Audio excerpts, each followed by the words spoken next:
میں اس کی بات کر رہا ہوں کہ ایک مزدور کا بیٹا بھی، ایک ٹیچر کی اولاد بھی، ایک ریڑھی والے کی بیٹی بھی، اس کے پاس یہ برابر موقع ہونا چاہیے کہ وہ پاکستان کی سیاسی جماعتوں کا چیئرمین بھی بن سکے اور پاکستان میں وزارت عظمیٰ کی کرسی پر بھی بیٹھ سکے. بڑا اچھا نظریہ، بڑی اچھی باتیں کر رہے ہیں، اور جمہوریت کے اندر عام ریڑھی بان کا بیٹا بھی اقتدار میں آ جائے. خان صاحب کی پارٹی سے جو بنو سے تعلق رکھنے والے سہیل افریدی ہیں، کسی کا داماد، کسی کا بیٹا، کسی کا پوتا نہیں ہے. ایک مثال تو سامنے آ گئی نا؟ بالکل آ گئی، اور میں نے ہمیشہ اس مثال کو سراہا ہے. لیکن یہ بات سمجھنے کی ضرورت ہے کہ سہیل آفریدی بطور ایک مڈل کلاس کے شخص کے، ایک بہت ہی ہمبل بیک گراؤنڈ کے نوجوان کے ایک اچھی اگزامپل ہے. لیکن جس طریقے سے انہیں منتخب کیا گیا ہے، اس انتخاب سے اس طریقے کو جسٹیفائی نہیں کیا جا سکتا کہ ایک آدمی یہ فیصلہ کرے کہ یار اس کے بال بہت اچھے ہیں، اس کو ہیرو بنا دیتے ہیں، اس نے ویسٹ کوٹ بہت اچھی پہنی ہوئی ہے، چلو یار اس کو لیڈر بنا دیتے ہیں، یا یار یہ آدمی جو ہے نا یہ شاید میرا بہت لائل ہوگا، اس کو جو ہے نا وزیر اعلیٰ بنا دیتے ہیں. تو بطور شخصیت کے سہیل آفریدی ایک بہترین مثال ہے.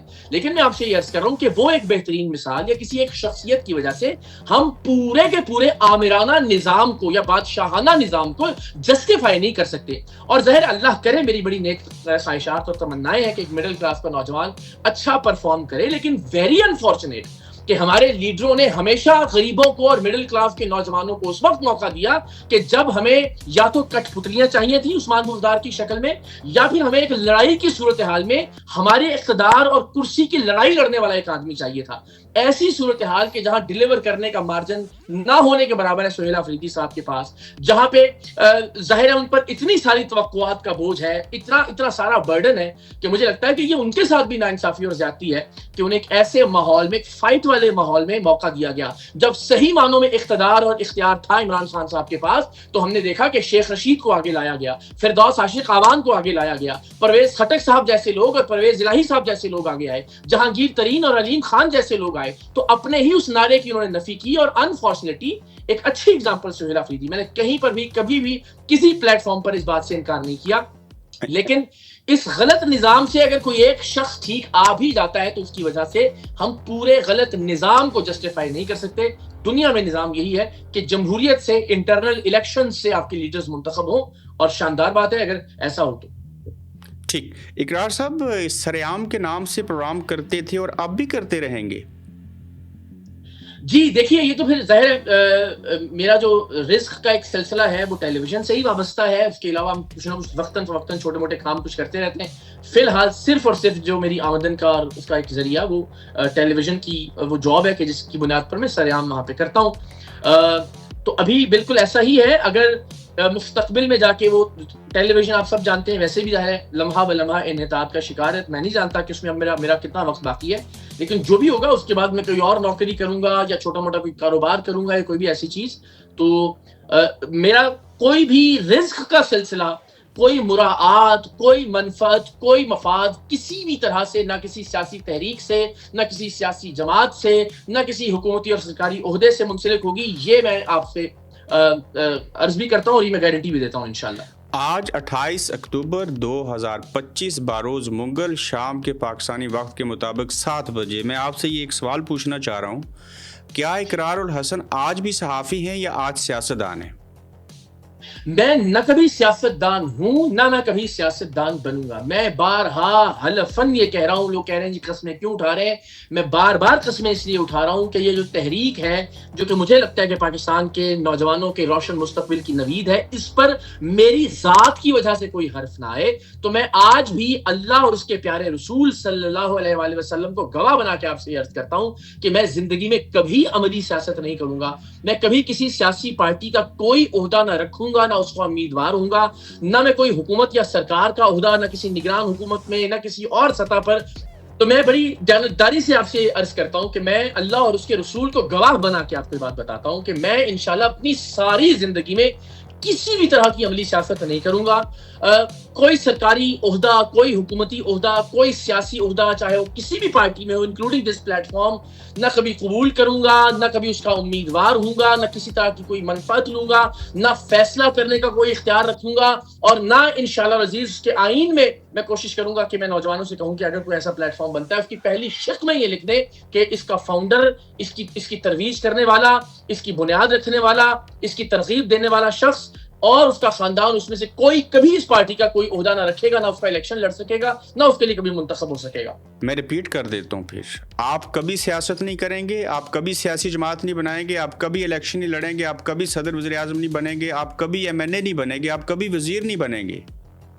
میں کبھی یہ تمام باتیں جو آپ نے کہیں میں دہرا دیتا ہوں، میں کبھی کسی وزارت کا، کبھی M N A M P A ship کا، کسی وزارت عظمیٰ کا، کسی صدارت کا، یعنی اس کو یوں کر لیجئے کہ کسی سرکاری یا حکومتی عہدے کا نہ امیدوار ہوں گا، نہ الیکشن لڑوں گا، نہ یہ کہہ کر قبول کروں گا کہ مجھے لوگوں نے کہا ہے تو میں اس لیے یہ کام کر رہا ہوں، ٹھیک ہے جی؟ اور نہ میں کوئی فیصلے کا اختیار کبھی اپنے پاس رکھوں گا کہ میں کسی کو بتاؤں کہ آپ کو کیا کرنا ہے اور کیا نہیں کرنا، اور نہ ہی میں چاہوں گا کہ میرا خاندان اس میں کوئی الیکشن کبھی لڑے، نہ اس کا کبھی کوئی امیدوار ہو سیاسی پارٹی کے اندر، نہ کوئی عہدہ رکھوں گا، نہ اس کی بنیاد پر کبھی حکومت یا سرکار میں کوئی عہدہ چاہوں گا۔ اور بھی آپ جو کہلوانا چاہتے ہیں اسے کہلوا لیجئے، میرا مقصد صرف اور صرف ایک فکری تحریک چلانا ہے، اور میری خواہش ہے کہ اس فکری تحریک کے نتیجے میں نوجوانوں کی ایک سیاسی جماعت بنے جو کہ دنیا بھر کی جو مہذب جمہوریتیں ہیں وہاں کی سیاسی جماعتوں کی طرح جمہوریت پر اور مشاورت کے عمل پر بیس کرتی ہو۔ چھوٹے چھوٹے سوالات پوچھ کے پھر میں آگے مفصل بات کرنا چاہ رہا ہوں۔ آپ کی اس بات نے مجھے پورا ڈائیورٹ کر دیا۔ آپ کا تو نظریہ ٹوٹل مختلف ہے اور اچھا ہے، آپ کی ذات کے ساتھ نہیں جڑا اور جڑا بھی ہے۔ کیا آپ سیاسی جماعت بنائیں گے؟ میں نے آپ سے عرض کر دیا، میں ایک فکری تحریک چلا رہا ہوں۔ یہ قوم کے لکھاریوں کا، قوم کے جرنلسٹ کا یہ کام بھی ہوتا ہے، یہ ذمہ داری بھی ہوتی ہے۔ تحریک پاکستان میں بھی بہت سارے صحافی، مولانا ظفر علی خان صاحب اور بہت سارے زمیندار، ان کا یہ کام رہا، انہوں نے تحریک میں اپنا کردار بطور صحافی ادا کیا، بطور لکھاری ادا کیا۔ کبھی میں خود سیاسی پارٹی نہیں بناؤں گا، نہ اس کا کوئی عہدہ، نہ وہ میرے نام پہ کبھی رجسٹرڈ ہوگی، نہ میں کبھی اس کا کوئی چیئرمین ہوں گا، نہ میرے پاس اس کا کوئی عہدہ ہوگا۔ تحریک بنانے سے آپ کی کیا مراد ہے اس کی وضاحت کر دیجیے۔ میں تحریک آپ چلا رہے ہیں، لیڈ آپ اس کو کر رہے ہیں، چاہنے والے آپ کے لوگ ہیں، فزیکلی آپ موجود ہیں، وقت آپ دیں گے، نام آپ کا ہے اقرار الحسن، تو پھر سیاسی جماعت کون بنائے گا اور کیسے آگے بڑھے گا کام؟ میرے پاس اس کا ایک پورا لاہ عمل ہے، میں مختصراً عرض کر دیتا ہوں۔ میرا یہ خیال ہے کہ میں ابھی تو اکیلا، اور اس کے بعد میں کوشش کروں کہ پاکستان کے چند غیر متنازع لوگ ساتھ مل جائیں تو ہمیں کوئی بورڈ تشکیل دے دیں۔ دونوں صورتوں میں ہم پاکستان کے نوجوانوں تک یہ پیغام پہنچائیں کہ دنیا بھر میں سیاسی جماعتیں کس طرح سے چلتی ہیں۔ وہ کوئی دکان نہیں ہوتی کہ ایک آدمی یا ایک خاندان کھولے اور پھر 30-40 سال تک وہی اس کے گلے پر بیٹھے۔ وہ ادارہ ہوتی ہیں جن میں لوگ آتے ہیں، منتخب ہو کر اپنا کام کرتے ہیں اور اس کے بعد چلے جاتے ہیں اور پھر نئی قیادت آ جاتی ہے۔ تو یہ پیغام میں پاکستان کے نوجوانوں تک پہنچاؤں، اور اگر کوئی ایک بورڈ تشکیل پا جائے تو ہم ایک پلیٹ فارم، جو کہ کوئی ڈیجیٹل پلیٹ فارم ہو سکتا ہے، اسے اناؤنس کریں، لوگ خود کو اس پر رجسٹر کریں، یونین کاؤنسل سے، تحصیلوں سے، ڈسٹرکٹ سے، اور اگین وہی بورڈ یا یہی نوجوان مل کر دنیا بھر کی جو پولیٹیکل پارٹیز ہیں ان کے الیکشن پروسیس کو اسٹڈی کریں، اس کو لوکل حالات کے مطابق تھوڑا سا کسٹمائز کریں، اور اس الیکشن پروسیس کے مطابق یونین کاؤنسل میں پہلا الیکشن ہو جس کے نتیجے میں یونین کاؤنسل پریزیڈنٹس منتخب ہوں، اس کے بعد تحصیل میں، اس کے بعد ڈسٹرکٹس میں ڈسٹرکٹ پریزیڈنٹس منتخب کریں اپنے صوبوں کے پریزیڈنٹ کو، اور صوبوں میں جو 4 وزیر ہوں، پھر آزاد جو منتخب پریزیڈنٹس ہوں، اور جس طرح آزاد کشمیر یا گلگت بلتستان کے جو لوگ ہیں ان میں سے کوئی ایک شخص اس پارٹی کا مرکزی چیئرمین منتخب ہو سکتا ہو۔ یہ ایک طریقہ کار ہے جس کو میں چاہتا ہوں کہ ہم لے کر آگے بڑھیں۔ ثابت ہوا کہ سیاسی جماعت بنے گی؟ میری خواہش ہے، اور میں یہ بھرپور کوشش کروں گا کہ میں نوجوانوں کو اس بات پر قائل کروں کہ وہ ایک سیاسی جماعت بنائیں۔ آپ چاہتے ہیں کہ سیاسی جماعت بنائی جائے؟ جی میری خواہش بھی ہے، میری کوشش بھی ہے، اور میں انشاءاللہ I'll make sure کہ یہ کام ضرور ہو۔ اس کا نام کہیں سریعام تو نہیں ہوگا، سریعام پارٹی؟ نہیں، ہرگز نہیں۔ مجھے اس وقت بڑی دقت اور مشکل ہو رہی ہے اپنا پیغام لوگوں تک پہنچانے میں، اس لیے کہ ابھی کوئی نام ہی نہیں ہے۔ تو میں یہ سمجھتا ہوں کہ سیاسی پارٹی کا نام بھی، جب میں یہ کہتا ہوں کہ تمام تر فیصلے جو ہیں، یہ کچھ آیا ہے، اچھا جی معاف کیجیے گا، تو جب میں یہ کہتا ہوں کہ تمام تر فیصلے نوجوان خود کریں گے، تو میں یہ فیصلہ بھی ان کے لیے نہیں کرنا چاہتا کہ ان کی سیاسی جماعت، جو میری خواہش بھی ہے اور میری کوشش بھی ہے، اس کا نام بھی میں رکھوں یا میں بتاؤں۔ جب وہ اکٹھے ہوں گے، اپنے اندر الیکشنز کریں گے، مشاورت کریں گے، اس کا نام بھی وہ تجویز کریں۔ ہاں یہ ضرور ہے کہ اس جماعت کی جو میری خواہش ہے، اس تک جو تحریک ہے اس تحریک کو شاید ہم کوئی ایک نام دے دیں، لیکن سیاسی جماعت کا مکمل اس کا منشور کیا ہوگا، اس کا نام کیا ہوگا، اس کے عہدیداران کیسے منتخب ہوں گے، ان میں سے کون عہدیدار ہوگا کون نہیں ہوگا، الیکشن کا طریقہ کار کیا ہوگا، وہ سجیسٹ تو ضرور کیا جا سکتا ہے ساری دنیا میں جس طرح سے یہ کام ہو رہا ہے، لیکن اس سے آگے فیصلہ نوجوانوں کو خود کرنا ہے انشاءاللہ۔ آپ تحریک چلا کے پاکستان کے اندر آئین، قانون، انصاف اور بالخصوص جمہوریت کے لیے کام کرنا چاہتے ہیں اور عام عوام کے لیے، ایسا ہی ہے؟ میں بنیادی طور پر جمہوریت کے لیے کام کرنا چاہتا ہوں، اور میں یہ سمجھتا ہوں کہ باقی جن مسائل کا ذکر آپ نے کیا وہ خود بخود ٹھیک ہونا شروع ہو جائیں گے اگر ہم یہ بنیادی جمہوری نظام کو ٹھیک کر لیں۔ میں ہمیشہ یہ بات کہتا ہوں کہ لا قانونیت ہو، نا انصافی ہو، مہنگائی ہو یا کوئی بھی اور مسئلہ ہو، ہر مسئلے کا میرے پاس ایک جواب ہے، اور وہ یہ کہ آپ سسٹم کو ٹھیک کریں، اور سسٹم تب ٹھیک ہوگا جب اسے چلانے کے لیے آپ ٹھیک لوگوں کو آگے لے کر آئیں گے، اور ٹھیک لوگ تب آگے آئیں گے جب آپ انہیں لانے کا نظام جمہوریت اور مشاورت اور میرٹ کی بنیاد پر متعین کریں گے۔ تو تمام باتوں کو جمہوریت پر اگر آ جائیے تو سارے مسئلے آپ کے حل ہونا شروع ہو جائیں گے۔ کیا اس وقت اسلامی جمہوریہ پاکستان کے اندر جمہوریت کی ڈیفینیشن آپ بیان کر سکتے ہیں؟ ہے جمہوریت؟ ہرگز نہیں ہے، کسی سطح پر بدقسمتی سے نہیں ہے، نہ مرکز کی سطح پر اور نہ بدقسمتی سے سیاسی جماعتیں جو کہ بنیاد ہیں ان کی سطح پر، ہر طرف ظاہر ہے بالکل مطلق الانانیت کا دور دورہ ہے۔ اس جمہوریت کے نہ ہونے میں رکاوٹ کون ہے؟ دو چیزیں ہیں، ایک آپ کی فوجی اسٹیبلشمنٹ ہے اور ایک آپ کی یہی سیاسی اسٹیبلشمنٹ ہے جس کا میں ذکر کر رہا ہوں۔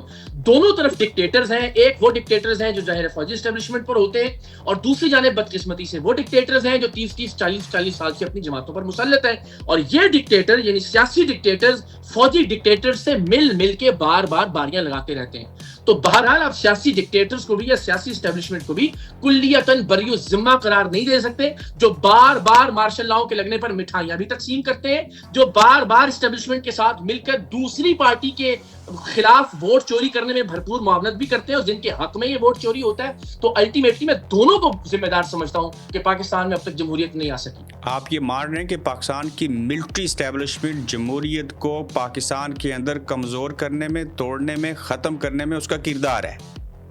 جی، میرا ہمیشہ سے یہ موقف رہا ہے۔ میں کالج کے زمانے سے میری تقاریر موجود ہیں، میری ٹویٹر ٹائم لائن پر آپ اسٹیبلشمنٹ کا لفظ لکھیے تو آپ کو اندازہ ہوگا کہ میرا یہی موقف ہے، اور میں ہمیشہ سمجھتا ہوں کہ پاکستان کا سب سے جو بڑا مسئلہ ہے وہ ملٹری اسٹیبلشمنٹ کی سیاسی مداخلت ہے۔ تو یہاں اس بات کا جہاں ہم ذکر کریں وہیں پہ چند اور باتیں پوچھ لوں۔ کیا اس وقت جو فیلڈ مارشل سید عاصم منیر صاحب ہیں ان کی ایکسٹینشن ہونی چاہیے؟ دیکھیے، ایکسٹینشن سے متعلق میں آپ سے عرض کرتا ہوں، میں نے جنرل باجوہ جو تھے ان کے دور میں جب سارے پاکستان تحریک انصاف، پاکستان پیپلز پارٹی، نون لیگ، یہ تمام کے تمام لوگ، اس وقت کے صحافی، اس وقت کے ٹیلی ویژن چینلز لائن میں لگ کے جنرل باجوہ کو ایکسٹینشن دے رہے تھے، میں شاید وہ واحد آدمی تھا جس نے اس وقت جنرل باجوہ کی ایکسٹینشن کے خلاف ٹویٹ کیا تھا۔ وہ ٹویٹ اس وقت ریکارڈ پر موجود ہے۔ تو میرے نزدیک یہ ایک اصول ہے کہ ایکسٹینشن نہیں ہونی چاہیے۔ جب میں جمہوری جماعتوں میں یہ بات کر رہا ہوں کہ آپ کا ایک وقت مقرر ہونا چاہیے اور ایک جو مخصوص یا مقررہ طریقہ کار ہے اس کے ذریعے آپ کو تبدیل ہو جانا چاہیے، تو یہ اصول ہے۔ یہ کسی بھی شخص سے متعلق آپ اس سے پوچھیں گے تو یہی اصول ہے کہ جو جنرل باجوہ سے متعلق تھا وہ آج بھی اور آئندہ آنے والے دنوں میں بھی یہی اصول ہے کہ ایکسٹینشن نہیں ہونی چاہیے۔ کیا پاکستانی عدلیہ آزاد ہے؟ ہرگز نہیں، اور کبھی بھی بدقسمتی سے نہیں رہی۔ بس مسئلہ یہ ہے کہ ہمیں وہ عدلیہ آزاد لگتی ہے جو ہمارے لیڈرز کے حق میں فیصلے دیتی ہے، اور وہ عدلیہ غلام لگتی ہے جو ہمارے لیڈرز کے خلاف فیصلے دیتی ہے۔ کیا پاکستانی میڈیا آزاد ہے؟ قطعاً نہیں، بہت بدقسمتی ہے، پہلے بھی نہیں تھا، لیکن ظاہر ہے ان دنوں بہت دیگرگوں حالات ہیں۔ اگر یہ آزاد نہیں ہیں تو ان کو کس سے آزادی چاہیے؟ ان کو کس سے آزادی چاہیے؟ جی، میں نے آپ سے عرض کیا نا، وہی گٹھ جوڑ جو ہمیشہ ملٹری اسٹیبلشمنٹ اور سیاسی اسٹیبلشمنٹ مل کر بناتی ہے، اور پھر ظاہر ہے ان کی مفادات کے تابع ایسے قوانین بنائے جاتے ہیں، ایسی پابندیاں عائد کی جاتی ہیں کہ ان کے خلاف کوئی بات نہ کرے۔ تو یہ اصل میں وہ جمہوری کلچر کہ جس کی بنیاد پر ہم کسی دوسرے کی بات نہیں سننا چاہتے یا اپنے مخالف کوئی بات نہیں سننا چاہتے، مجھے لگتا ہے کہ یہ بالعموم ہمیں اس مجموعی اور عمومی کلچر سے آزادی چاہیے۔ جس دن ہم اوور آل اس کلچر سے آزاد ہو جائیں گے، چیزیں ٹھیک ہونا شروع ہو جائیں گی انشاءاللہ۔ آپ کو صحافت میں ایک طویل عرصہ ہو چکا، نئے نوجوان تھے تو آپ جرنلزم میں آگے تھے، خبریں پڑھی، پروگرام کیے، ظلم برداشت کیا، گندے لوگوں کو ایکسپوز کیا۔ اگر بطور اینکر اتنے بڑے اختیارات، کیمرہ، اتنا بڑا پلیٹ فارم ہونے کے باوجود کوئی تبدیلی نہیں لا سکے تو تو یہ سیاست میں آ کے کیا کر لیں گے؟ دیکھیں پھر وہی بات، میں نے اتنی لمبی تقریر کی اور آپ پھر وہی، کیونکہ بس قسمتی سے ہمارے ذہنوں سے یہ نکل ہی نہیں رہا کہ اس طرح کی کوئی بات کرنے والا ضروری نہیں ہے کہ خود سیاست میں آ رہا ہوں. میں سیاست میں نہیں آ رہا ہوں، اس کی وضاحت میں آپ سے پہلے عرض کر چکا ہوں. دوسرا، ایسا نہیں ہے کہ میں صحافت میں کوئی فرق پیدا نہیں کر سکتا، میں بہت دیانت کر سکا. میں دیانتداری سے سمجھتا ہوں کہ میں نے بہت ایسے کام بھی کیے کہ جس کے نتیجے میں معاشرے کی بہت ساری خامیاں یا دور ہوئی یا آہستہ آہستہ ان میں بہتری آنا شروع ہوئی. میں سمجھتا ہوں کہ پاکستان میں کھانے کے معاملات کے متعلق لوگ بہت زیادہ باشعور نہیں تھے. ہم نے جب یہ پروگرامز کرنا شروع کیے، فوڈ اتھارٹیز کا قیام عمل میں آنا شروع ہوا. آج لوگ اس بات کو، جہاں پہلے یہ کہتے تھے کہ یار گندگی جہاں نہیں ہوگی وہاں ٹیسٹ نہیں ہوگا، اب لوگ اس بات کو مانتے ہیں. بہت سارے ایسے معاملات جہاں بچیوں بیٹیوں کا استحصال کیا جاتا تھا، جہاں بلیک میلنگ تھی، ان میں بہت ساری کمی آئی. میں آپ سے ابھی عرض کرتا ہوں، چند ہفتے پہلے وہاڑی میں ہم نے گینگ کو پکڑا تھا جو لڑکیوں کی ویڈیوز بناتا تھا، انہیں بلیک میل کرتا تھا، اسے سزائے موت ہوئی. تو ایک فرد یا ایک انسان جتنا فرق پیدا کر سکتا ہے، میں یہ سمجھتا ہوں میں نے اس سے زیادہ فرق پیدا کیا اور کرنے کی کوشش کی. اور کم سے کم میں بارگاہ الہی میں جا کر یہ ضرور کہہ سکتا ہوں کہ پروردگار، جو قوت یا جو طاقت یا جو اوقات تو نے مجھے دی تھی، میں نے اس سے بڑھ کر کرنے کی کوشش کی ہے. تو وہاں بھی الحمدللہ، اور یہاں بھی بس یہ کوشش ہے کہ لوگ وہ رستہ جو دنیا بھر میں جمہوریت کے لیے اپنایا جا رہا ہے اس پر گامزن. بالکل، انسان کوشش ہی کر سکتا ہے. اقرار صاحب، آپ میں اور خان صاحب میں ایک بات کی مماثلت ہے، پھر میں آپ دونوں کے اوپر بات کرتا ہوں. 3 شادیوں جی والے، ضرور 3 شادیوں والے. جی بالکل ٹھیک ہے. اگین میں پھر ظاہر ہے میں اب یہ کہہ چکا ہوں، چونکہ وہ میرا ایک خاص تنازع پر اسرائیل کی مذمت کے حوالے سے ان سے ایک توقع تھی، وہ توقع پوری نہیں ہوئی، مایوسی تھی ظاہر ہے. لیکن میں یہ سمجھتا ہوں، میں بڑی دیانتداری سے، پروردگار کو بڑا بول نہ بلوائے، لیکن یہ لگتا ہے کہ جو لیڈرز ہیں، مجھے لگتا ہے کہ ان سے متعلق یہ ضرور ہونا چاہیے کہ جب آپ یہ کہتے ہیں کہ جی میں اپنے بچوں کو بھی میں نے چھوڑ دیا قوم کے بچوں کے لیے، تو پہلا حق آپ کے بچوں کا ہے، پہلا حق آپ کی فیملی کا ہے، پہلا حق آپ کے اہل و عیال کا ہے. تو اگر وہ آپ سے خوش نہیں ہے یا وہ آپ کے ساتھ نہیں ہے، تو مجھے لگتا ہے کہ یہ بھی بہرحال ایک نیگیٹو پوائنٹ ہے جو کہ لیڈرز میں نہیں ہونا چاہیے، یا اگر ہے بھی کسی وجہ سے تو اس کو کوشش کرنی چاہیے کہ ہم گلوریفائی کر کے نہ پیش کریں کہ دیکھیں جی کیا شاندار بات ہے. تو 3 شادیوں کے حوالے سے ایک فرق تو یہ میں بارہ کہہ بھی چکا ہوں اس سے پہلے کہ یہ فرق ضرور ہے کہ خان صاحب انفارچونیٹلی وہ رشتے نہیں چلا سکے. اللہ نے اب تک مجھے یہ توفیق دی ہے کہ میں ان رشتوں کو نبھا رہا ہوں. خان صاحب کے بچے تو ان کے ساتھ ٹھیک ہیں، اچھا سلوک ہے آپس میں. جی اچھے سلوک سے مراد یہ ہے کہ ان کو جس وقت میں اپنے ایک والد کی ضرورت تھی وہ موجود نہیں تھے. ظاہر ہے لوگ جو سمجھتے ہیں کہ شاید اس وجہ سے کہ وہ قوم کے بچوں کا سوچ رہے تھے، میں نے آپ سے عرض کر دیا میرے خیال میں آپ کے بچوں کا قوم کے بچوں سے زیادہ حق ہوتا ہے آپ کے اوپر، آپ کے وقت کا بھی، آپ کی توجہ کا بھی. لیکن ٹھیک ہے، یہ فیصلہ ان کا ذاتی فیصلہ ہے، اور پروردگار کرے کہ اگین ان کے بچے، میں نے ان کے حق میں بھی ایک دو بار بہت لکھا کہ وہ بہت سلجھے ہوئے، بہت مہذب بچے ہیں جب ان کی میں نے کچھ گفتگو اور ویڈیوز دیکھی. تو لیکن بہرحال میرا اس کے اوپر ایک پوائنٹ آف ویو، اور وہ یہ کہ بہرحال آپ کی اپنی فیملی کو بھی آپ کو ترجیح دینی چاہیے. فیملی کو ترجیح دینی چاہیے، لیکن اس کے باوجود ایک سوال پوچھنا چاہ رہا ہوں کہ اگر خان صاحب فرض کریں اپنے بچوں سے اچھے نہیں بھی ہیں، فرض کریں خان صاحب نشہ بھی کرتے ہیں، اس کا ملک اور قوم کے اوپر کیا اثر ہے؟ یہ تو انسان قبر میں جواب دے ہے نا. نہیں ایسی بات نہیں ہے. دیکھیے آپ جب ایک لیڈر کے کردار کی بات کرتے ہیں تو یعنی آپ یہ کہتے ہیں کہ اگر ایک آدمی نشہ کرتا ہے تو اس پر بات نہ کی جائے جس کو آپ ملک اور قوم کے فیصلوں کی باغ دوڑ اس کے ہاتھ میں دے رہے ہیں، اور اس سے آپ کہیں کہ جی وہ ایٹم بم کا اختیار اس وزیر اعظم کے پاس ہے چلانے کا، اور اس کے پاس فیصلے کا اختیار ہے کہ وہ ایک کسی غلط سائن سے اربوں خربوں ڈالرز کا ملک کا نقصان کر سکتا ہے، اور کسی ایک درست فیصلے سے پوری قوم کی سمت کا تعین کر سکتا ہے. تو یہ تو مت کہیے کہ اس سے یہ سوال نہیں کیا جانا چاہیے، جو میں نے کبھی نہیں کیا. نہ میں سمجھتا ہوں کہ ظاہر بلا وجہ یا بغیر کسی دلیل یا ثبوت کے سوال کیا جانا چاہیے. تو یہ بڑی زیادتی کی بات ہے کہ ہم، اور خاص طور پر میں بارہا یہ پہلے بھی کہہ چکا ہوں، میں اب بھی یہ کہتا ہوں، یہ نہیں ہو سکتا کہ آپ یہ بات نہ کریں. میں آپ سے پوچھتا ہوں، میں اس سے پہلے بھی مختلف اینکر سے بات کہہ چکا ہوں، آپ اس کو ذاتی بات نہیں کہہ سکتے کہ جب میں آپ سے سوال کروں کہ مجھے بتائیے کہ کوئی شخص آپ کے گھر آتا جاتا ہو اور آپ سے تعلقات ہوں، آتا جاتا ہو، اور آپ کی بیوی آپ کو چھوڑ کر اس سے شادی کر لے، یا وہ آپ کی بیوی کو آپ سے طلاق دلوا کے اس سے شادی کر لے، تو کیا وہ شخص آپ کے لیے ساری زندگی کے لیے قابل اعتبار ہوگا؟ اگر ہوگا تو ضرور اسے لیڈر بنائیے اور مانیے. اگر آپ کے لیے وہ قابل اعتبار نہیں ہوگا تو پھر اسے قوم کی لیڈرشپ کا کیسے دیا جا سکتا ہے؟ تو میں اس طرح کے معاملات کو میں سمجھتا ہوں کہ اس کو بالکل ذاتی معاملات ہرگز نہیں کہا جا سکتا. میں سمجھتا ہوں کہ وہ جو ایک انسان کے قابل اعتبار ہونے یا قابل اعتماد ہونے کا تعین کرتی ہیں چیزیں، ان پر ضرور بات کی جانی چاہیے. تو ہر ایک انسان میں اقرار صاحب خوبیاں بھی ہوتی ہیں، خامیاں بھی ہوتی ہیں، مجھ میں بھی ہیں، آپ میں بھی ہیں، اور کسی اور شخص میں بھی ایسے ہوتا ہے. خان صاحب میں کوئی خوبی بھی تو ہوگی نا؟ 1 کروڑ خوبیاں ہیں سر. جو خامیاں میں آپ سے بیان کرتا ہوں ان سے 1000 گنا زیادہ خوبیاں موجود ہیں. ان خوبیوں کا میں پچھلے 15-20 سال سے ذکر کرتا آیا ہوں. اب بھی گاہے بگاہے 1000 خوبیاں، یعنی جتنی خامیوں کا میں خان صاحب کی ذکر کرتا ہوں، میں سمجھتا ہوں کہ ان سے کروڑہا گنا. اور اگر آپ بطور مجموعی پچھلے 15-20 سال سے میری جو ٹویٹس ہیں ان سے متعلق کہی گئی باتیں ہیں، میں نے ابھی کل ایک ٹویٹ کیا کہ میں بھی عمران خان صاحب سے محبت کرتا ہوں. یعنی ان کی ورلڈ کپ کی جیت سے لے کے شوکت خانم جیسا ان کا شاندار اور تاریخی کارنامہ، نمل بطور وزیر اعظم ان کے بہت سارے شاندار کام ہیں. اس قوم کے حوالے سے ان کو بات کرنا سکھانا، سوشل میڈیا کا استعمال، اس کی نیگیٹو سائڈ بھی ہے لیکن اس کی بہت ساری پازیٹیو سائڈ بھی ہے. تو بہت ساری ہم ہمیشہ یہ کرتے ہیں کہ کسی انسان کو یا مکمل طور پر شیطان سمجھ لیتے ہیں یا مکمل طور پر فرشتہ مان لیتے ہیں. یہی ہمارے سیاسی نظام کی بنیادی خامی ہے. تو خان صاحب کی بہت ساری اچھائیاں، میں ان کا بارہا ذکر کرتا رہتا ہوں. میں نے آپ سے عرض کیا ابھی جب ہم بات کر رہے ہیں، میں نے کل I love you too Imran Khan صاحب، کسی نے لکھا I love you Imran Khan, تو میں نے لکھا کہ میں بھی I love Imran Khan too. کیوں نہیں؟ اس میں یعنی نہ مجھے کسی بھی زرداری صاحب یا نواز شریف صاحب کسی سے بھی نفرت اس بنیاد پر نہیں ہے کہ میں نے کوئی چیز اپنی آنکھوں سے نہیں دیکھی جس میں وہ قوم اور ملک کا نقصان کر رہے ہوں. عدالتی فیصلوں کے حوالے سے کبھی ان کے حق میں ہوتے ہیں، کبھی ان کے خلاف ہوتے ہیں. تو ان کی اچھی باتوں کو بھی اپریشیٹ کرنا چاہیے اور ان کی جہاں خامیاں ان کو بھی ضرور سامنے لانا چاہیے. اقرار صاحب آپ نے کہا آئی لو یو عمران خان اور ساتھ ہی کہا مگر، نیچے 32 صفات لکھ کے بھیج دیے. جی اچھا، وہ مگر سے مراد تو یہی تھی کہ میں دوبارہ عرض کر دیتا ہوں. اس میں تھا کہ آئی لو عمران خان ٹو، مگر اس کا یہ مطلب نہیں ہے کہ نوجوانوں کو آگے آنے کا موقع نہ دیا جائے. اس کا یہ ہرگز مطلب نہیں ہے کہ نوجوان اپنا کوئی سیاسی پلیٹ فارم نہ بنائیں، چاہے آج کے لیے چاہے کل کے لیے، جس میں الیکشن کے ذریعے اور جمہوریت کے ذریعے نمائندے منتخب ہوں. تو اس میں سے کسی ایک بات پہ آپ کو یا دیکھنے والوں کو اعتراض ہے تو مجھے بتا دیجئے کہ میں نے کوئی غلط بات کی ہے.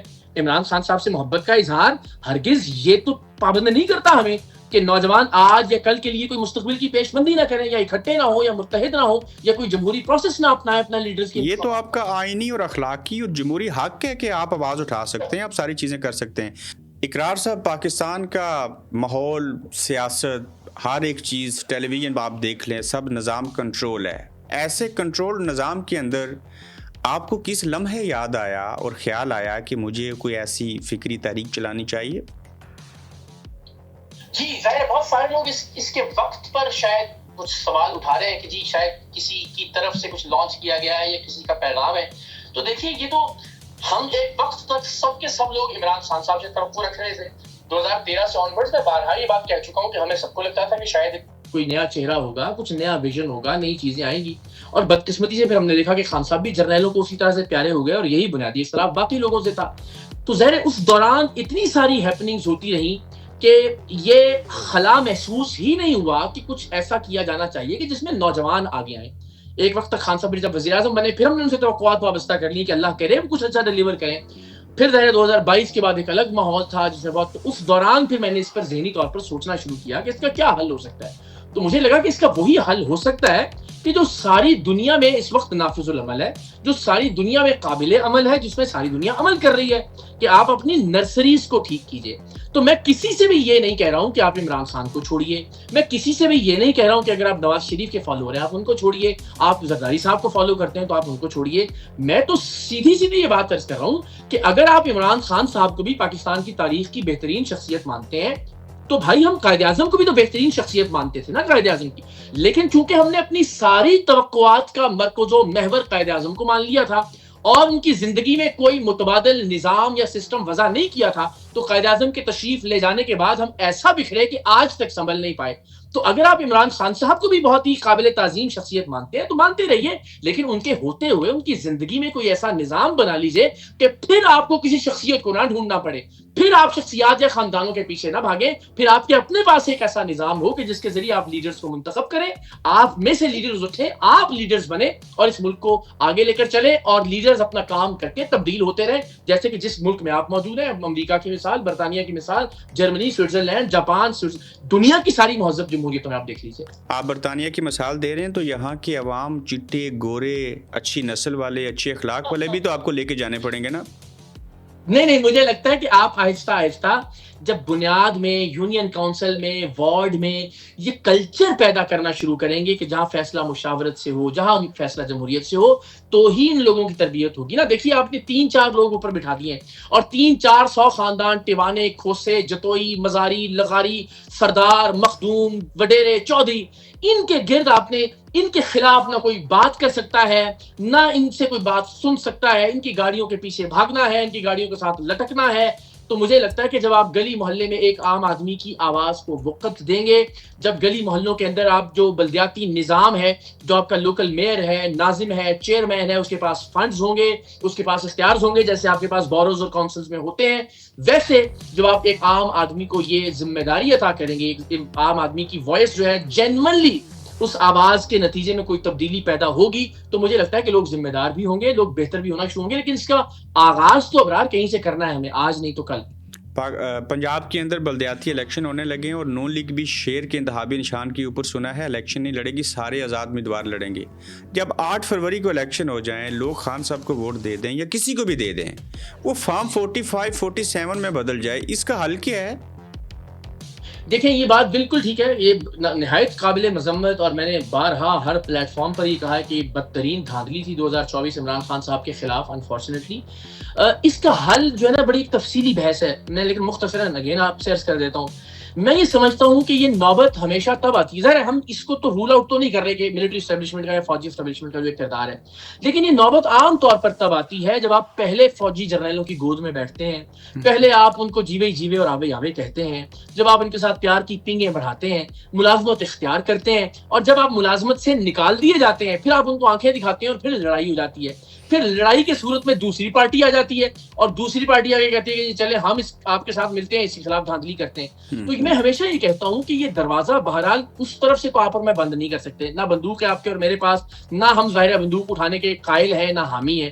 تو پھر ہمیں سسٹم ٹھیک کرنا ہے نا. تو ایک سائڈ پر اگر آپ، یعنی میں ہمیشہ یہ کہتا ہوں کہ اسٹیبلشمنٹ کے مقابلے میں جب تک آپ افراد کو لاتے رہیں گے یا خاندانوں کو لاتے رہیں گے، وہ جلدی سے دباؤ کا شکار بھی ہوں گے، وہ لالچ میں بھی آ جائیں گے، انہیں آپ جیل میں ڈال دیں گے یا جدے بھیج دیں گے تو ان کی پارٹی کا شیرازہ بکھر بھی جائے گا. تو بھائی اسٹیبلشمنٹ کے ادارے کے مقابلے میں ایک سیاسی ادارہ بنا لیجئے، پھر آہستہ آہستہ شاید وہ اپنی ڈومین میں واپس چلے جائیں گے. آپ چاہتے ہیں کہ پاکستان کے اندر انقلاب کی ضرورت ہے اور انقلاب آنا چاہیے اور اس میں نوجوان کردار ادا کریں، بہتری آئے، انقلاب سے آئے؟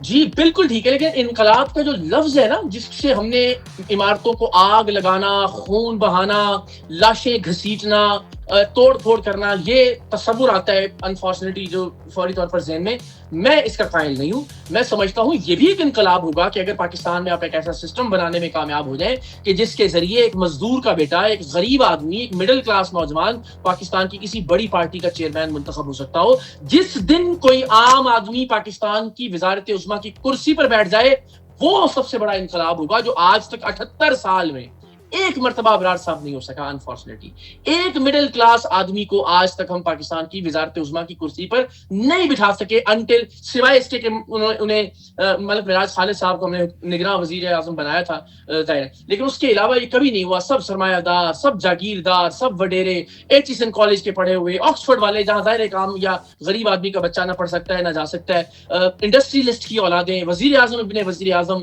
ایک عام اور مڈل کلاس آدمی کو جب یہ موقع ملے گا تو انقلاب کی انشاءاللہ آغاز ہوگا اور شروعات ہو جائے گی. یہ درست ہے کہ میڈل کلاس کبھی پاکستان کا وزیر اعظم نہیں کوئی بن سکا، لیکن جاگیردار، وڈیرے، امیر زادے، بڑے لوگ بھی جب وزیر اعظم پاکستان بنے تو آج تک کسی نے 5 سال پورے نہیں کیے. وہاں پہ میڈل کلاس کیا کرے گا؟ میں بارہا آپ سے یہی عرض کر رہا ہوں کہ 5 سال پورے نہ کرنے دینے میں انہی سیاست دانوں کے ہی باقی گروہوں کا ہاتھ ہوتا ہے نا، جو یا تو بار بار جا کے اپنی خدمات پیش کرتے ہیں کہ جناب آئیے ہم آپ کا ساتھ دیں گے، آئیے اور آپ اس حکومت کو ہٹائیے اور ہمیں آگے لے کر آئیے، یہاں تک کہ جب ماشاء اللہ بھی لگاتے ہیں تو یہی بدبخت سیاست دان ہے نا جو مٹھائیاں تقسیم کرتے ہیں. تو میں آپ سے عرض کر رہا ہوں اس سیاسی کلچر کو تو یہ ہمارے ہاتھ میں ہے، اس سیاسی کلچر کو تو تبدیل کر سکتے ہیں کہ جہاں پہ آپ بار بار دعوت نہ دیں. میں ہمیشہ ایک بات کہتا ہوں کہ ہمارا گھر ہے، اس گھر میں جو غیر متعلقہ افراد کو چوری کے لیے بار بار لے کر آتا ہے اس لیے کہ چوری کے مال میں سے ہمیں بھی حصہ ملے گا، پہلے اس کا گریبان پکڑنا ہے ہم نے. اپنے گھر میں ایک چوری سوچیے، اور اس چوری میں آپ کو یہ پتہ لگے کہ باہر سے جو لوگ آئے تھے اس کے علاوہ میرا بھائی یا میرے گھر کا بھی کوئی آدمی شامل تھا، پہلے آپ اس کا گریبان پکڑیں گے، پہلے آپ اس کو ٹھیک کریں گے. تو میرا یہ خیال ہے کہ پہلے ہمیں جن کو ہم ووٹ دیتے ہیں، جن کا فرض ہے کہ وہ جواب دیں ہمیں پہلے ان سے پوچھنا چاہیے اور اس نظام میں بہتری لانی چاہیے. وہ نظام بہتر ہو جائے گا تو انشاءاللہ اسٹیبلشمنٹ کو بھی اس کے آئینی کردار تک محدود کرنے کے کام کا آغاز ہو جائے گا. یہ میں پر یقین ہوں. آپ نے ایک بڑی اہم ٹویٹ کی اور جس کے اندر 32 یا 33 نکات لکھے کہ خان صاحب کو اتنے عرصے کے لیے اقتدار ملا، یہ وعدے کیے اور ان میں سے یہ پورے نہیں کیے. اب عوام نے اس سوال کے اوپر ایک اور سوال آپ سے پوچھا جو میں آپ کے سامنے رکھ رہا ہوں. وہ کہتے ہیں کہ 3 سالہ دور اقتدار میں اگر دنیا کے ترقی یافتہ ملک میں ایسی کوئی اچیومنٹ کی مثال اقرار الحسن مجھے بتا دے تو میں عمران خان کو چھوڑنے کے لیے تیار ہوں، جس میں کووڈ بھی تھا. نہیں، اس میں کوئی شک نہیں ہے. میں پھر وہی کہہ رہا ہوں، ضروری تو نہیں ہے کہ ہر چیز کے میں مخالف ہوں، لیکن جو نکات میں نے لکھے تھے اگر آپ اسی ٹویٹ کی جانب ریفر کر رہے ہیں تو وہ تمام تر وعدے، مثال کے طور پر آپ نے کہا میں IMF کے پاس نہیں جاؤں گا، اگر گیا تو میں خودکشی کر لوں گا، تو غالباً میں نے وہ وعدے یاد دلائے جن سے انہوں نے احتراز کیا. یا مثال کے طور پر جب کہا کہ پنجاب کا سب سے بڑا ڈاکو ہے پرویز الہی، اسے آپ نے ایک اہم ترین وزارت دے دی اور وہ لے آئے. شیخ رشید جسے آپ کہتے تھے کہ میں چپڑاسی نہیں بناؤں گا، اسے آپ نے وزیر داخلہ بنا لیا. تو اس طرح کی جو وعدہ خلافیاں ہیں ان کا میں نے ذکر کیا. باقی ظاہر ہے وہ ایک بہت ہی میں سمجھتا ہوں کہ سبجیکٹیو معاملہ ہے کہ وہ اکانومی کی گروتھ کہاں تک لے گئے. وہ جو اچھی باتیں ہیں وہ اچھی باتیں ہیں. مثلا ہیلتھ کارڈ بذات خود بہت شاندار بات ہے، مگر ہیلتھ کارڈ کے نتیجے میں ڈاکٹرز نے اور پرائیویٹ اسپتالوں نے وہ جو 2 نمبریاں کی اور اس سے جو معیشت کے اوپر پاکستان کے قومی خزانے پر برڈن پڑا وہ ایک الگ بحث ہے. تو ظاہر ہے ہر معاملے کے تمام تر پہلو ہوتے ہیں اور تمام پہلوؤں کو ہمیں ڈسکس کرنا چاہیے. تو خان صاحب کے دور میں بہت ساری اچھی باتیں اور ان اچھی باتوں کو میں نے بارہا سراہا بھی، لیکن کشمیر کے معاملے پر آپ نے دیکھا کہ وہ کوئی کارکردگی نہیں دکھا سکے. انفارچونیٹلی ان کے دور میں ہی ڈالر ہم نے دیکھا کہ بہت تیزی سے اوپر جانا شروع ہو گیا تھا.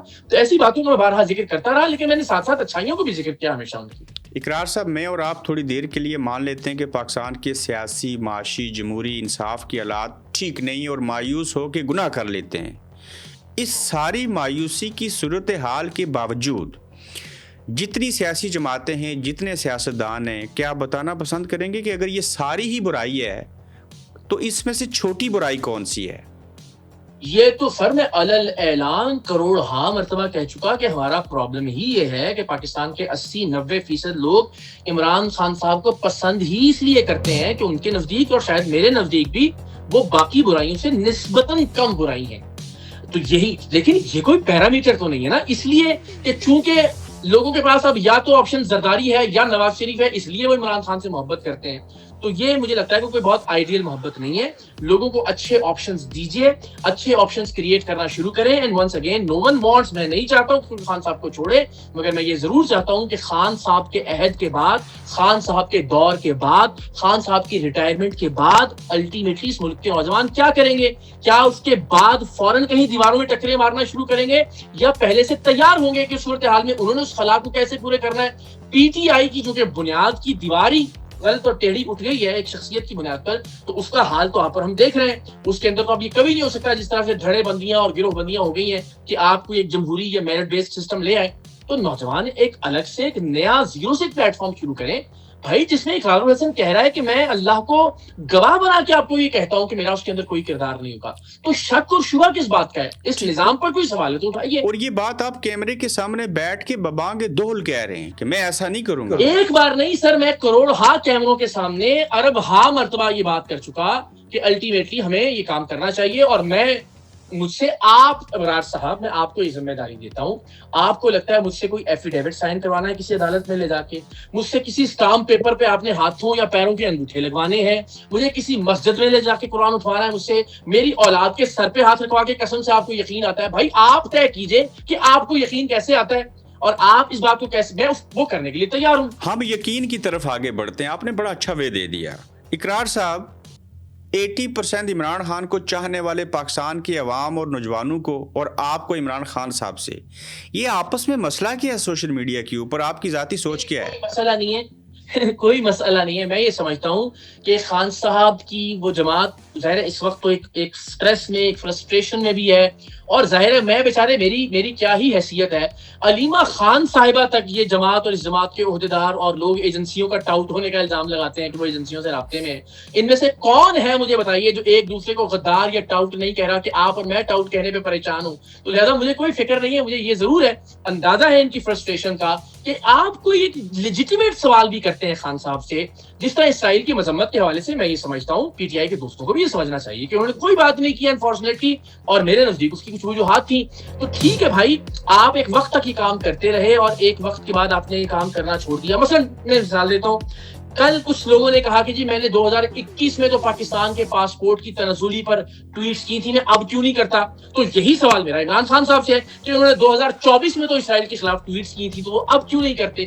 تو ظاہر ہے اس کا کوئی جواب نہیں ہے۔ تو اس طرح کا سوال اگر کوئی باادب طریقے سے احترام سے کرتا ہے کسی سے، تو آپ اس کو ٹاؤٹ کہہ کر اس پر چڑھ دوڑیں، تو پھر ظاہر ہے یہ تو کوئی اصول کی بات نہیں۔ تو میرا کوئی اختلاف نہیں ہے، بلکہ میں نے حالیہ اس میں کہا بھی کہ ابھی اسرائیل والا معاملہ چونکہ تھوڑا سا امن کی طرف فلسطین کا معاملہ جا رہا ہے، تو مجھے لگتا ہے کہ خان صاحب جیل میں ہے، اصول بھی یہی ہے کہ ایک شخص جب قید میں ہے تو اس سے سوال تو کیا جائے، لیکن بہت ہارش تنقید نہ کی جائے، اور یہ میں اس پر کوشش کروں گا کہ قائم رہوں۔ لیکن پی ٹی آئی کے دوست ہے نا، اب جب وہ سوال کرتے ہیں، جب آپ کو وہ ٹاؤٹ کہیں گے، تو آپ کو ٹاؤٹ کی ڈیفینیشن کے طور پر عمران خان صاحب کی وہ ویڈیوز دکھانی پڑیں گی جس میں وہ کہتے ہیں کہ جنرل باجوہ جمہوری ہیں، جنرل باجوہ سلجھے ہوئے ہیں، جنرل باجوہ کی اسٹیبلشمنٹ کی تو کیا بات ہے، جنرلوں کو یا آرمی چیف اور آئی ایس آئی چیف کو ان کے خلاف تنقید کرنے والے تو غدار ہوتے ہیں، فوج اگر اس طرح اس پر تنقید کرنا شروع کر دیں گے تو شام جیسے حالات ہو جائیں گے۔ تو پھر آپ کو بتانا پڑتا ہے کہ ٹاؤٹ یہ ہوتا ہے، یا ٹاؤٹ وہ ہوتا ہے کہ جو کہتا ہے کہ میں نے فائلیں دیکھ کر پروگرام کیا، وہ یہ کہتا ہے کہ ہمیں انہوں نے بتایا تھا کہ یہ چور اور یہ غدار ہے، تو پھر آپ کو یاد دہانی کروانی پڑتی ہے۔ جب یاد دہانی کرواتے ہیں تو پھر اور زیادہ غلاظت اور گندگیوں ڈلی جاتی ہے جانب سے۔ تو اگر آپ نے عمران خان صاحب سے ٹویٹ ہی کروانی ہے کہ اسرائیل کے خلاف کر دیں اور فلسطین کی حمایت میں، تو یہی مطالبہ آپ نواز شریف، زرداری صاحب اور آرمی چیف فیلڈ مارشل اور D G S P R سے کیوں نہیں کرتے؟ میں نے یہ مطالبہ آلریڈی کر دیا جب ٹرمپ کو نامزد کیا، یہ تب بھی میں نے کیا، اور ابرار میں یہی کہتا ہوں کہ نہایت شرم کی بات ہے تحریک انصاف کے کارکنان کے لیے کہ ایران کے حملے کے بعد نواز شریف صاحب نے بھی ٹویٹ کی اسرائیل کی مذمت میں، اور قطر کے حملے کے بعد شہباز شریف صاحب کی ٹویٹ بھی ریکارڈ پر موجود ہے اسرائیل کی مذمت میں۔ یہی تو میں شرم دلاتا ہوں کہ یار جن لوگوں کو ہم ارریلیونٹ سمجھنا شروع ہو گئے ہیں، وہ لوگ تک اسرائیل کی مذمت کر رہے ہیں، جسے آپ لوگ امت مسلمہ کا لیڈر کہتے ہیں، وہ اسرائیل کی مذمت نہیں کر رہا۔ آپ کو لگتا ہے کہ عمران خان صاحب جو ہیں وہ اسرائیل کے کسی ایجنڈے کے اوپر ہیں؟ نہیں، ہرگز نہیں۔ میں نے پہلے بھی یہ کہا، یہ نہایت بکواس بات ہوگی کہ کوئی یہ کہے کہ وہ کسی نہ طرف خدا نخواستہ اسرائیل ان کو فنڈ کرتا ہے، یا وہ اسرائیل کے ایجنٹ ہیں، یا وہ یہودی ایجنٹ ہیں۔ یہ بالکل ردی کے ٹوکری میں پھینکنے والی بات ہے کہ اگر ان پر ایسا کوئی الزام لگایا جائے، یہ بالکل قطعاً نہ میرا مقصد ہے یہ بات کرنے کا۔ میری ان سے ابرار ایک توقع ہے، اور وہ توقع یہ تھی کہ ان کو اس موقع پر اسرائیل کی مذمت کرنی چاہیے، اور جب وہ یہ نہیں کر رہے تھے تو مجھے مایوسی تھی، اور اس مایوسی کا میں نے بار بار سوال کی شکل میں اظہار کیا۔ ہرگز نہیں۔ میں یہ سمجھتا ہوں کہ خان صاحب کی، جن کو ہم سمجھتے تھے کہ بہت دلیر ہیں، بہت بہادر ہیں، بزدلی کا ایک عنصر اس سے باہر آیا کہ ان کو لگتا تھا کہ ٹرمپ جو ہے نا وہ فون کرے گا، جیسے سارے پی ٹی آئی والے دوست کہتے تھے کہ جب ٹرمپ بن جائے گا تو ایک کال آئے گی اور عمران خان صاحب باہر آ جائیں گے۔ تو امریکی دوستوں نے پی ٹی آئی کے، میرا خیال ہے، ان کو یہ بتا دیا کہ بھائی اسرائیل پہ بات مت کیجیے گا، ہم یہاں لابنگ کر رہے ہیں، امریکی سینیٹرز بھی اسرائیل نواز ہیں، ٹرمپ بھی اسرائیل نواز ہے، آپ اسرائیل کے خلاف کوئی بات کریں گے تو ہمیں یہاں لابنگ کرنے میں دشواری پیدا ہوگی۔ تو اس خوف کے زیر اثر شاید خان صاحب نے خاموشی اختیار کی۔ تو میں ان کی ذات کے اس پہلو سے کہ انہوں نے بزدلی دکھائی اسرائیل کی مذمت نہ کر کے، اس سے تھوڑا سا مایوس ہوں۔ باقی ان کی اچھائیاں اپنی جگہ، اس سے پہلے بھی وہ اسرائیل کی مذمت کرتے رہے ہیں، ان کا نقطۂ نظر ہم سب کے سامنے بھی ہے، اور ظاہر ہے الٹیمیٹلی میں کبھی بھی یہ نہیں سمجھتا کہ وہ ایجنٹ ہیں یا کسی طرح کا کوئی ایجنڈا لے کے چل رہے ہیں۔ آخری 3 سوال پوچھنا چاہوں گا۔ اگر خان صاحب اسرائیل کے حوالے سے جیل میں رہتے ہوئے جو کہ ٹویٹ باقی کر سکتے ہیں اب نہیں کر رہے، تو آپ کو لگتا ہے کہ وہ کہیں ڈونلڈ ٹرمپ یا امریکہ یا اسرائیل ناراض نہ ہو جائے تو جس کے بدلے میں اڈیالہ سے وہ بنی گالا نہ جا سکیں؟ اس میں دیکھیں نا، ریکارڈ پر موجود ہے نا، آفتاب اقبال صاحب نے بھی، عمران ریاض خان صاحب نے بھی، اللہ بھلا کرے مشاہد حسین صاحب نے بھی، پی ٹی آئی کے باقی دوستوں نے بھی، وہ ویڈیوز موجود ہیں کہ جی جب ٹرمپ آئیں گے تو پھر ایک فون کال آئے گی کرسمس سے پہلے اور وہ کال کے نتیجے میں پاکستان میں بہت سی، تو وہ ایک ماحول تو بنا دیا تھا کہ ٹرمپ شاید جڑواں بھائی ہیں عمران خان صاحب کے، کہ ان کو بھی گولی لگی تو ان کو بھی گولی لگی، ان کے بھی خلاف اسٹیبلشمنٹ تھی تو ان کے بھی خلاف اسٹیبلشمنٹ تھی، تو ایک ماحول بنا دیا تھا کہ ٹرمپ آئے گا اور خان صاحب کو باہر لے آئے گا. اور ہم نے دیکھا کہ امریکی سینیٹرز کی وہ لابنگ کا سارا معاملہ بھی وہاں ملین آف ڈالرز خرچ بھی کیے گئے. تو میرا یہ خیال ہے کہ یہ امید پیدا ہو گئی تھی تحریک انصاف کو اور عمران خان صاحب کو کہ ٹرمپ کوئی رول پلے کریں گے، اور اسی امید کی کہ وہ ٹوٹ نہ جائے امید، شاید امریکہ کو یا امریکی سینیٹرز کو یا ٹرمپ کو ناراض کرنا مناسب نہیں سمجھا. تو یہ بس مجھے لگتا ہے کہ ان کی تھوڑی سی ایک ایسی چیز سامنے آئی کہ جس کی ہم ان سے توقع نہیں کرتے تھے. اگر کل تحریک چل پڑی، چیزیں آگے آئی، منشور لکھا گیا، کسی نے توجہ دی، تو جس ادارے کے ساتھ تاحال منسلک ہیں جس کو صحافت کہتے ہیں، اس میں جو برطانیہ میں بیٹھ کے مجھے پتہ ہے کہ جو ہماری فیمیل نیوز کاسٹر ہیں ان کے ساتھ ان کو ہراساں کیا جاتا ہے، جو رپورٹرز ہیں ان کو سیلری وقت پہ نہیں ملتی، ان کے ساتھ اور بے شمار جو ہیں ناانصافیاں ہوتی ہیں، تو کیا ان کے حقوق کے لیے بھی بولیں گے؟ جی کیوں نہیں، ظاہر ہے میں عرض کرتا ہوں کہ میں تو صرف یہی کر سکتا ہوں کہ میں آواز اٹھاؤں. وہ آواز میں آج نوجوانوں کے لیے اٹھا رہا ہوں. مجھے لگتا ہے کہ وہ اصل میں ان کو یہ کہہ کر محکوم بنا دیا گیا ہے کہ لیڈر ایک ہی ہوتا ہے، قائد تا حیات ہوتا ہے. جب یہ خدا نہ خواستہ وہ جائے گا تو جان چھوٹے گی، یا آپ اس دنیا سے جائیں گے تو جان چھوٹے گی. اسی طرح مجھے لگتا ہے میں نے ہمیشہ مختلف طبقات کے لیے آواز اٹھائی ہے. جہاں جہاں جب موقع ملے گا، بغیر اس تخصیص کے کہاں بات کرنی چاہیے کہاں بات نہیں کرنی چاہیے، میں دیانتداری سے اپنی آواز بلند کروں گا. اور انشاءاللہ یہ ہراسانی کے معاملے میں تو ہم نے بہت سارا کام کیا ہے پاکستان کے اندر. بلاول صاحب مولانا فضل الرحمان صاحب کو مل رہے ہیں، اور پہلے پیپلز پارٹی نے نون لیگ کو ووٹ دیا اور ساتھ میں حکومت میں بھی بیٹھے، اور اب مولانا صاحب کو ساتھ ملا کے چاہ رہے ہیں کہ اپوزیشن لیڈر مولانا صاحب کو بنایا جائے. پیپلز پارٹی والے اگر اپوزیشن لیڈر کے لیے ووٹ دیتے ہیں، مولانا صاحب آتے ہیں یا کوئی اور آتا ہے، کبھی آپ نے سوچا تھا ایسے بھی ہو سکتا ہے کسی جمہوری ملک کے اندر؟ کبھی آپ نے یہ سوچا تھا کہ جس کو ڈیزل ڈیزل کہہ کے نعرے لگواتی تھی پاکستان تحریک انصاف، اپنے وفود انہی کے پاس بھیجیں گے یہ ریکویسٹ کرنے کے لیے کہ خدا کا واسطہ آئیے ہمارے ساتھ دیجیے؟ تو کبھی آپ نے سوچا تھا کہ جو نواز شریف پیلی ٹیکسی کہتے ہیں بے نظیر کو، ایک دن آئے گا کہ 2007 میں مساق جمہوریت کریں گے؟ سوچا تھا کہ شہباز شریف جو کہتے تھے کہ زرداری کا پیٹ پھاڑ کے میں ان کو سڑکوں پر گھسیٹوں گا، اور پھر انہی کے ساتھ مل کر حکومتیں بھی بنائی. تو میں تو ان سارے کے سارے لوگوں کو اس گندی سیاست اور گندے تالاب کا میں سمجھتا ہوں کہ ذمہ دار ہیں. اور اسی لیے تو میں آپ سے عرض کر رہا ہوں کہ بالکل نیا نظام، نئی جہت دینے کی ضرورت ہے پاکستان کے سیاسی. تو آپ پھر یہ کیوں نہیں سوچتے کہ جن مولانا صاحب کو عمران خان صاحب ڈیزل کہہ کے پکارتے تھے، وہی مولانا صاحب کے پاس ایک دوسرے کے پاس گئے، جو کہ پازیٹیو چیز ہے، اور پھر مولانا صاحب نے کہا کہ یہ ایک سیاسی بیان تھا کہ میں ان کو یہودی ایجنٹ کہتا تھا. یہ تو بہتر ہوا نا؟ نہیں، یہ تو دیکھیں اگین میں نے اس معاملے پر بھی، چاہے جب پی ٹی آئی اور یہ ان کی پینگیں بڑھ رہی تھیں، اور اگین یعنی میں اس بات کے مخالف تو نہیں ہو سکتا کہ سیاست میں بات چیت ہونی چاہیے یا سیاست میں مذاکرات یا ٹیبل کا اختیار نہیں ہونا چاہیے، لیکن میں یہ ضرور کہتا ہوں کہ گفتگو کا جب آپ مخالفت میں کر رہے ہوتے ہیں تب پھر تھوڑا خیال کیا کیجیے اور اس بات کا امکان زندہ رہنے دیا کریں کہ آپ ایک دوسرے کے آمنے سامنے بیٹھ سکیں اور دوسروں کو انگلی اٹھانے کا موقع نہ ملے. تو میں اس بات کی تو کبھی یعنی یہ بات کہتے ہوئے بھی میں سمجھتا ہوں سب کو ایک دوسرے کے ساتھ بیٹھنا چاہیے. میں پی ٹی آئی کے حوالے سے بھی سمجھتا ہوں کہ جتنی سخت چور ڈاکو جو کچھ کہتے رہے نواز شریف اور زرداری صاحب کو، اس کے باوجود اسٹیبلشمنٹ سے جو ان کی بات کرنے کی خواہش ہے، اس کی بجائے انہیں سیاسی جماعتوں کے ساتھ بیٹھنا چاہیے. اور میں ہمیشہ اس بات کا حامی ہوں کہ بات ہونی چاہیے، مذاکرات ہونی چاہیے، گفتگو ہونی چاہیے، دلیل کے ساتھ لوگ آگے ایک دوسرے کے ساتھ مل کر آگے بڑھیں. جب دلیل کی بات کی تو اقرار صاحب، آپ اپنے آپ کو اچھا اور عمران خان صاحب کی خامیوں کو بیان کر کے کیا ثابت کرنا چاہتے ہیں؟ نہیں، ایسا نہیں. پچھلے 3-4 روز سے میں مستقل یہ ٹویٹس اور پوسٹ کر رہا ہوں. کل بھی میں نے کہا کہ بھائی اقرار الحسن کو برا ثابت کرنے سے کچھ نہیں ہوگا. پھر میں نے یہ کہا کہ اقرار اچھا ہے یا برا ہے، اس بحث کو چھوڑ دیجئے. پھر میں نے کہا کہ اگر میں دنیا کا برا ترین انسان بھی ہوں آپ کی نظر میں، تو میں یہ تو نہیں کہہ رہا کہ مجھے لیڈر بنائیے، مجھے وزیر اعظم منتخب کیجئے، مجھے آگے لے کر آئیں. میں تو یہ کہہ رہا ہوں کہ نوجوانوں آپ آگے آئیں، آپ وزیر اعظم بنے، آپ لیڈر بنے. تو میں بارہا میں نے کبھی یہ دعویٰ نہیں کیا کہ میں اچھا ہوں. میں تو پچھلے 3 دن کی ٹویٹس آپ دیکھ لیجئے، میں تو اس بات کا اعتراف کر رہا ہوں کہ اگر آپ کے نزدیک میں برا ہوں تو میں برا ہوں. آپ تو کم سے کم آگے بڑھیے، آپ اچھے ہیں، آپ محب وطن ہیں، آپ ایماندار ہیں. میرے اچھا یا برا ہونے کی ابرار بحث اس وقت ہو جب میں کوئی کینڈیڈیٹ ہوں، میں اپنے آپ کو بطور امیدوار پیش کر رہا ہوں، تو میں اچھا ہوں یا برا ہوں اس بات کو چھوڑیے. یہ مت دیکھیے کہ کون کہہ رہا ہے، یہ دیکھیے کہ کیا کہہ رہا ہے.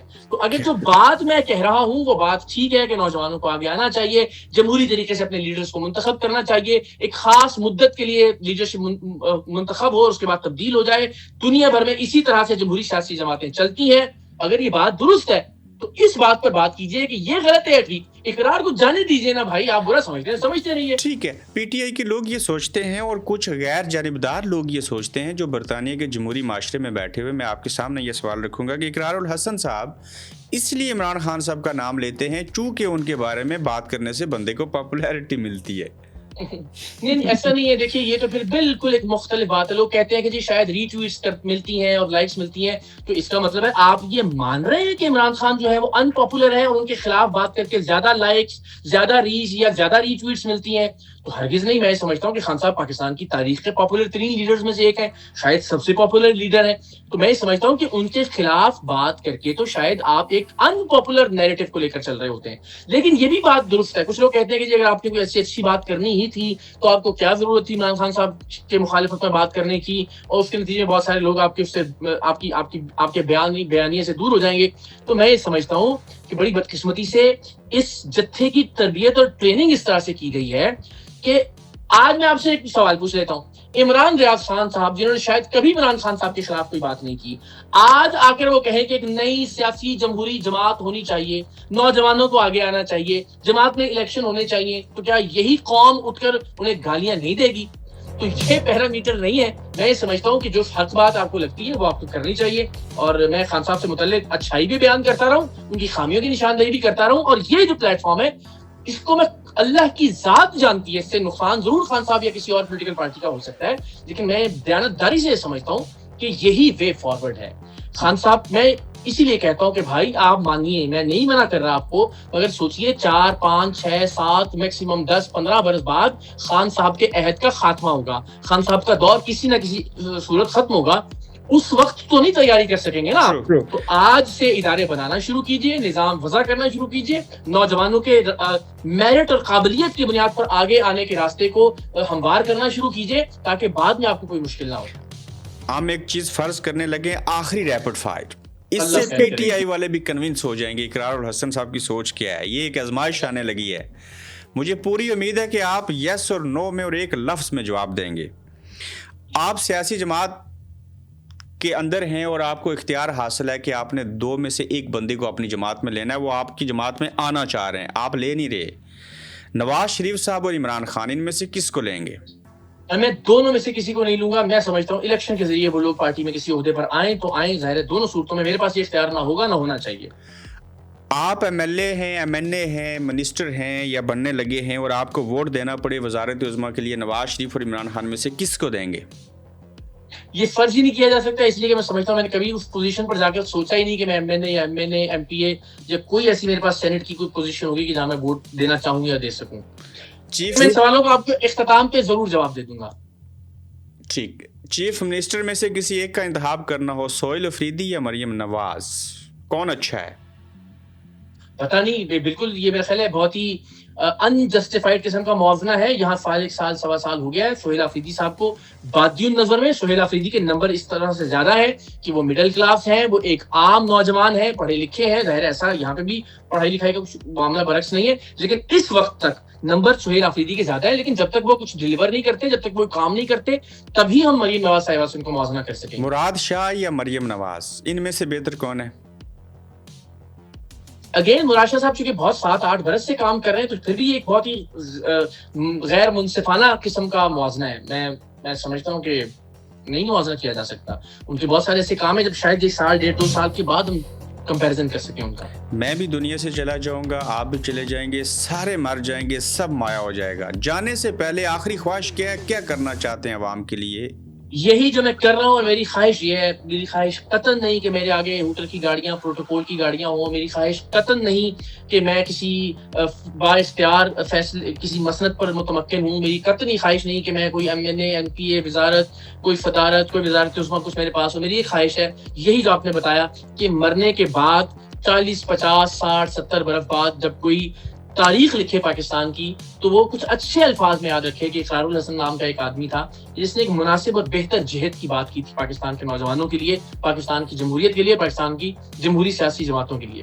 ارشد شریف دنیا سے چلے گئے, ان کی والدہ گزشتہ دنوں چلی گئیں. انہوں نے آرمی کے افسران کے نام دیے ایف آئی آر میں لکھنے کے لیے. پورے پاکستان سے ایک وکیل ان کا کیس نہ لڑ سکا. کیا ارشد شریف کو بھی انصاف دلوائیں گے؟ میں نے ایک ٹویٹ کی تھی اور میں نے لکھا تھا اس میں کہ میں ارشد شریف کیس کی جو تحقیقات کروں گا، میں ان میں اگر انصاف نہ کر سکا، دیکھیں آپ اور میں کوئی جج تو نہیں ہے کہ ہم کسی کو انصاف دے سکتے. آپ اور میں اپنی تحقیقات میں انصاف کر سکتے ہیں. آپ اور میں جو بات کہتے ہیں ہم اس میں انصاف کر سکتے ہیں. وہ ٹویٹ حرف بحرف موجود ہے. جس طرح پی ٹی آئی والوں نے بہت غلط پروپیگنڈے کے لیے استعمال کیا. میں سمجھتا ہوں کہ ارشد شریف کی شہادت پر سیاست کے مترادف ہے یہ بات. تو میں نے کہا تھا کہ میں اگر ان کی شہادت کی تحقیقات میں انصاف نہ کر سکا تو صحافت چھوڑ دوں گا. میں آج اپنے ضمیر اور پروردگار کی بارگاہ میں مطمئن ہوں. میں نے ہر وہ کام کیا جو شاید پاکستان کا کوئی اور صحافی نہیں کر سکتا تھا. میں نے ان کی پوسٹ مارٹم کی پہلی جو تصاویر تھیں وہ حاصل کی بہت مشکل طریقے سے. میں نے ان کا جو کزیرین پولیس اسٹیشن کا انچارج انویسٹیگیشن تھا اس کو رشوت دے کر وہ فائلیں ریکارڈ کی. میں نے ان کی گاڑی کو ڈی سیل کروایا پیسے دے کر. اس میں سے ایک ایک چیز میں نے ان کی دبئی سے نکلنے کے جو معاملات تھے ان کی تمام تر تحقیقات کی. پاکستان میں جن بدبختوں نے ان کے خلاف ایف آئی آرز کروائی تھی، جن کی بنیاد پر انہیں نکلنا پڑا، ان کے قوائف حاصل کیے، ان کے سی این آئی سیز حاصل کیے، ان کی تصاویر میرے اس ویلاگ کے اندر موجود ہیں. تو میں یہ سمجھتا ہوں کہ کوئی ایک شخص جو ایک جرنلسٹ جو تحقیقات پہ انصاف، ہم فیصلہ صادر نہیں کر سکتے کہ یہ اے بی سی ہے. نہ میرے سامنے کوئی فون کال ہوئی، نہ میں نے کسی کو یہ کرتے ہوئے دیکھا. تو میں نے اپنی پوری دیانتداری سے ان تحقیقات میں انصاف کیا اور میں یہ سمجھتا ہوں کہ اب ارشد شریف کی جو والدہ ہیں ان عدالتوں نے تو انصاف نہیں دیا، لیکن غیر پروردگار کی اس دنیا کی اس کائنات کی سب سے بڑی عدالت میں وہاں سے ضرور انصاف ملے گا. لیکن بہرحال یہ پاکستان کے نظام عدل اور پاکستان کے نظام انصاف کے ماتھے پر کلنک کا وہ ٹیکا جو ہمیشہ رہے گا. ہمیشہ رہے گا. اقرار الحسن صاحب، آپ نے ہمیں بہت وقت دیا. آپ کے وقت کا بے حد شکریہ. Thank you. آپ دیکھ رہے ہیں گورکھ دھندا ابرار قریشی کے ساتھ.